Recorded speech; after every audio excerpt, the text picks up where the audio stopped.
تو اس میں آپ کی سیل پہ فرق پڑ جاتا ہے. ہمارے اس وقت تقریباً 30 سے 40% جو دکانیں تھی چھوٹی دکانیں جو ایل پی جی پہ چل رہی تھی، کیونکہ ایل پی جی کی قیمت جو ہے مسجد کے اندر 15,000 کو کراس کر چکی ہے، وہ بند ہو گئی ہیں. اب مزید ہماری یہ صورتحال ہے کہ پورے پاکستان میں 1.5 لاکھ سے زیادہ جو ہے S N G T L کا کنزیومر ہے نان بھائی، جس کو بالکل بے یار و مددگار چھوڑا گیا ہے.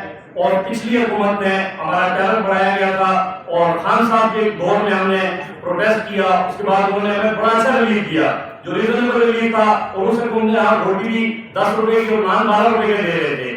جب سے یہ حکومت آئی ہے 2 دفعہ ہم ریٹ بڑھا چکے ہیں. اب بار بار ہم ریٹ بڑھا کے کیا کریں؟ ہم غریب کو ماریں؟ ہم کدھر جائیں؟ ہمارے بچے، ہماری ضرورت زندگی کی چیزیں ہم کہاں سے لائیں گے؟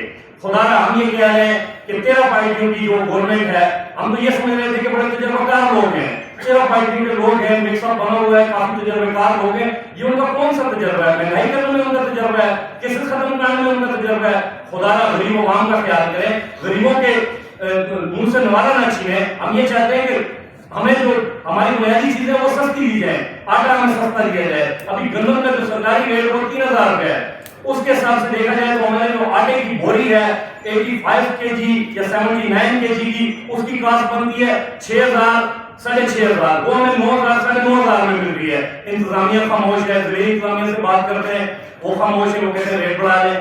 یار یہ ریٹ بڑھانا، یہ مہنگائی کرنا، یہ کسی مسئلے کا سولوشن نہیں ہے. ہمارے نہیں چاہتے کہ مہنگائی ہو، ہم یہ کہتے ہیں کہ ہمیں آٹا سستا دیا جائے، گیس پہ سبسڈی دی جائے، بجلی کے بلوں میں سبسڈی دی جائے، تاکہ ہم عوام کو ریلیف دے سکیں. اگر یہی صورتحال رہی تو پورے پاکستان کے نام بھائی، اس وقت آپ کے پی میں دیکھ سکتے ہیں سراپا احتجاج ہے، پنجاب میں دیکھ سکتے ہیں، اسلام آباد کے اندر آپ دیکھ سکتے ہیں ہماری جو پوزیشن آئے ہیں، ہم احتجاج کو مجبور ہوتے ہیں. اگر یہی پوزیشن رہی تو انشاءاللہ بہت جلد پورے پاکستان میں نام بھائیوں کا ایک گرینڈ اجلاس بلا کے ہم پورے پاکستان کے نام بھائی شٹر ڈاؤن کرنے میں مجبور ہو جائیں گے. بہت بہت شکریہ.